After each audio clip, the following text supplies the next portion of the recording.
सुना तो भैया यहाँ कोई नहीं। ले लो, जिसको सुनना होगा सुन लेगा। बोलो राधा रानी की जय। देखिए ऊंचा गांव है, ललता जी का गांव है ये। ललता जी जो है सखियों में सबसे बड़ी हैं, प्रधान सखी हैं। यहाँ भगवान को ससुराली भी कहा जाता है भगवान की, क्योंकि ललता जी का ठाकुर जी का विवाह हुआ है यहाँ। जैसा कि आपके द्वार पर कोई साधु संत आता है, आप इच्छानुसार दान करते हो, ऐसे भगवान जब राधा रानी के संग यहाँ पधारे हैं तो यहाँ पे नारद जी सेवा करते थे। और नारद जी किसकी सेवा करते हैं? नारायण भगवान की, विष्णु जी की।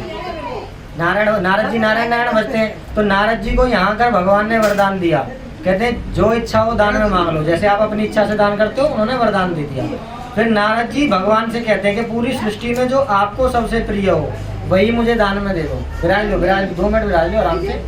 तो उन्होंने कह दिया पूरी सृष्टि में जो आपको सबसे प्रिय हो वही मुझे दान में देना। भगवान की सबसे प्रिय क्या? राधा रानी।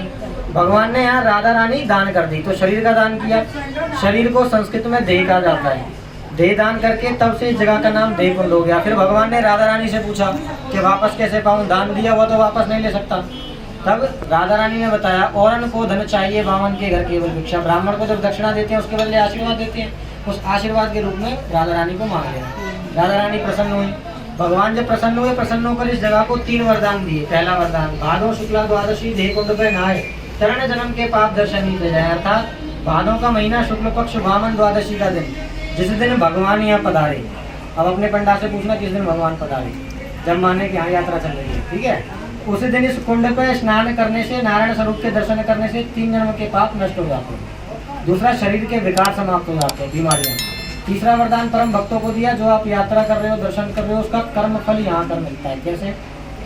ये वरदान आपको लीला के अंत में समझ आएगा कैसे मिलता है। किशोरी जी को भगवान तोल रहे हैं एक पल्ले में, राधा रानी विराजी है दूसरी तरफ, कलयुग की मोहमाया धन लालच सब।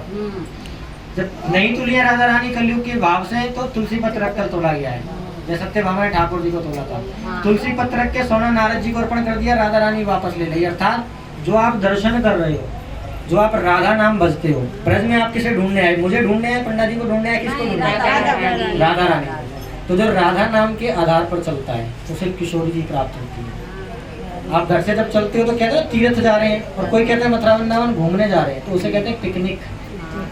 जो घूमने जाता है, जो राधा रानी के भरोसे आ रहा है, उसे राधा रानी मिलेंगी। और जब आप उनके भरोसे आते हो, उनको छोड़कर किसी और के भरोसे हो जाते हो, जिसे पंडा कहते हैं, चाहे वो मैं ही क्यों ना हो, जहाँ मैं ले जाऊंगा वहाँ आप जाओगे, तो आप उनके भरोसे नहीं हुए, मेरे भरोसे हुए। तो आप मेरे भरोसे आते हो तो उल्टे चलते हो। उल्टे कैसे? पूरे ब्रज के कहीं भी दर्शन करोगे 2 द्वार मिलेंगे हर मंदिर में, ऐसे जाओगे ऐसे बाहर आ जाओगे। ये होती है परिक्रमा सीधी। और जो उनके भरोसे आते हैं, पंडाओं के भरोसे, वो कैसे चलते हैं? उल्टे। ये होती है उल्टी परिक्रमा। क्यों? क्योंकि उनको छोड़कर मुझ पर भरोसा किया, दूसरों की छोड़ दो, ठीक है। जिसके लिए आए उस पर। जब राधा नाम जपोगे तो किशोरी जी मिल जाएंगी, और पंडा पंडा जपोगे तो कलयुग मिलेगा, घुटनों में दर्द मिलेगा।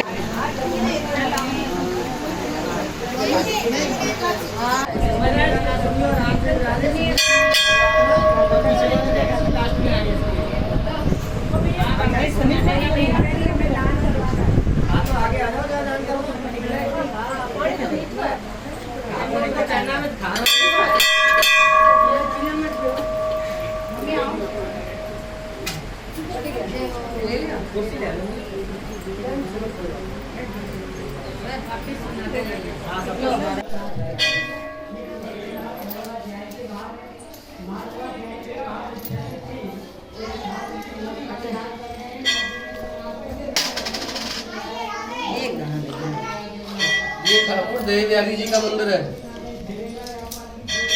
84 कोस की यात्रा कर रहे थे, जैसे आप लोग कर रहे हो।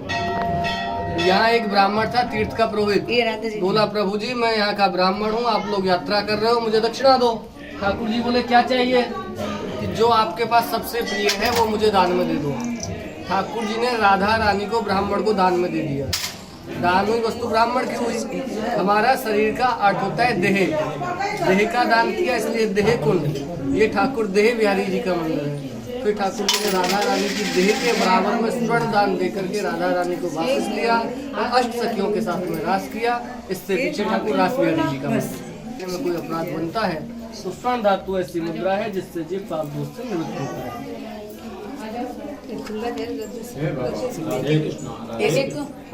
एक को दे। क्या देना है? कितने का चाहिए भैया? 10 का।